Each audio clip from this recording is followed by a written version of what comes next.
How are you doing and how have you been? My name's Tazastical, and today we're going to look at early game bossing. In particular, the Hill Giant boss. If you're an Ironman just getting started in old school RuneScape or long time player that hasn't delved into these bosses, then let me treat you silly. Obor the Giant in the Basement, an early game boss that's perfect for Ironmen and often forgotten by mains. But this isn't just a quick GP farm. Obor has a story, a purpose, maybe even a family, probably not, and some surprisingly useful drop. In this video I'll cover how to fight Obor, the loot that he drops, and what you should expect. Let's meet the first one. Obor, the Hill Giant boss. Requirements: food, protection, prayers are a must. No requirements, no formal quests or stats, but I would recommend 40 plus combat stats and protection prayers. How to get to Obor? Let's go. Start in Edgeville, which if you don't know, Varrock, Edgeville, go down the trapdoor. Firstly, we want to unlock the shortcut, in which we will need to hunt down the elusive brass key.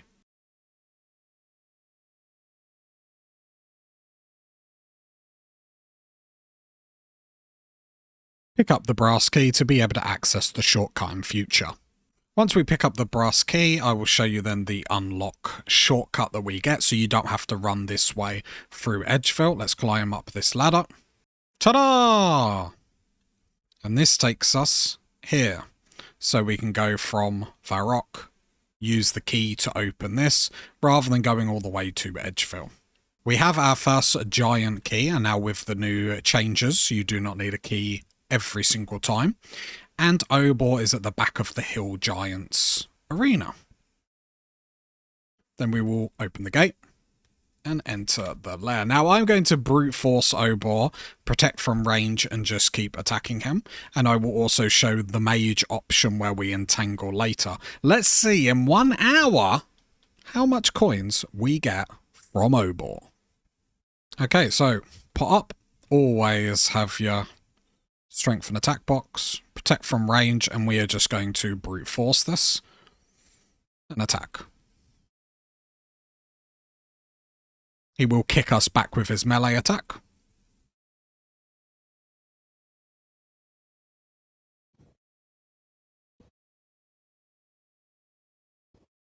And that's the first Obor kill. Then to recharge, we head over to Frock's Enclave using our Ring of Dueling, which takes us to the wilderness, but it's a safe zone within the wilderness. You go to the wilderness outside the barrier.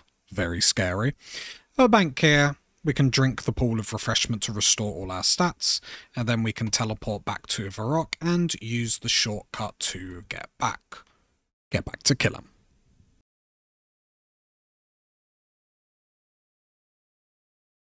Hey, our first giant kill, and this is where the real loot comes from, because they've changed how Obor works. So he doesn't drop the rune items, you need to get the giant key to open the chest. Oh! That's hilarious. Another key. It really does seem like now with the changes, you do need the giant keys beforehand, but we're going to see what it's like just purely farming Obor, because I think it's interesting. Okay. And the last kill. So we will round off at 48 kills. Obviously, at higher levels, you can kill these quicker. At lower levels, you'll be killing these slower. But what we really want is the Obor keys, so we can get lucky with them rune items or possible Hill Giant club. To open the chest. Oh! That's hilarious. And the hour is up. So, 1 hour up, and we have averaged 1,090,000 an hour. I mean, the loot tracker doesn't lie. But what we found with Obor, especially with the changes, if you only have one key to go in and farm him, while the drop rate for the keys are much better from Obor himself, you can see the money per hour. It's almost... It always depends on the key. The key is going to give us on average, what, 45k per key, where Obor himself is just disappointing. On screen, we have the drop table for Obor himself. Now, the average Obor kill since this boss has been changed is now a pitiful 248 coins on average per kill. We can have a look at what Obor himself drops. Giant bones each time, which you can just right click and bury off the ground. You don't have to pick them up, which is lovely. A giant key. This is the interesting one. 1 in 16. This is what we really want. This will get us our money per hour. Other than that, we're looking at random iron stuff. Runes, which can be very handy early on. And herbs, seeds, coins, other gem tables. And now we look at the drop table for the chest itself. So in the arena, after you defeat Obor, there is a chest which you can use your key. However, you need one key to access the boss arena. If you use that same key on the chest, you will have to farm the hill giants outside for another key. For the purpose of this moneymaker, we will start with one key and we will see how we go. Now, these are where we get the real drops. As you can see, the chest loot per chest is 24k, rounded down. So, very, very, very nice. Lots of rune items, which for high alkin is amazing. The Hill Giant Club, which if you hit that, then ring-a-ding-ding, jackpot, please, please. And the runes are much higher quantity this time, which is very nice. Obor is a perfect stepping stone for Ironman wanting to move from training to actual bossing. Early game bossing, but fun bossing.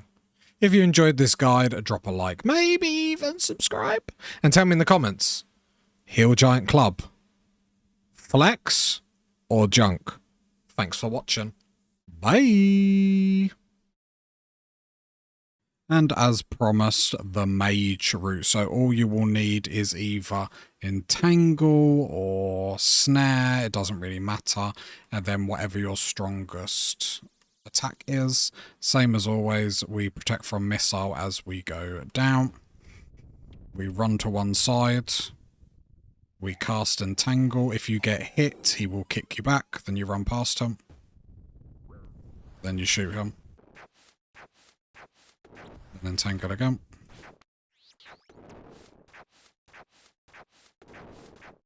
You can do corner to corner if you're careful enough, and then he shouldn't be able to really get to you as long as you're quick. And there you go. Nice.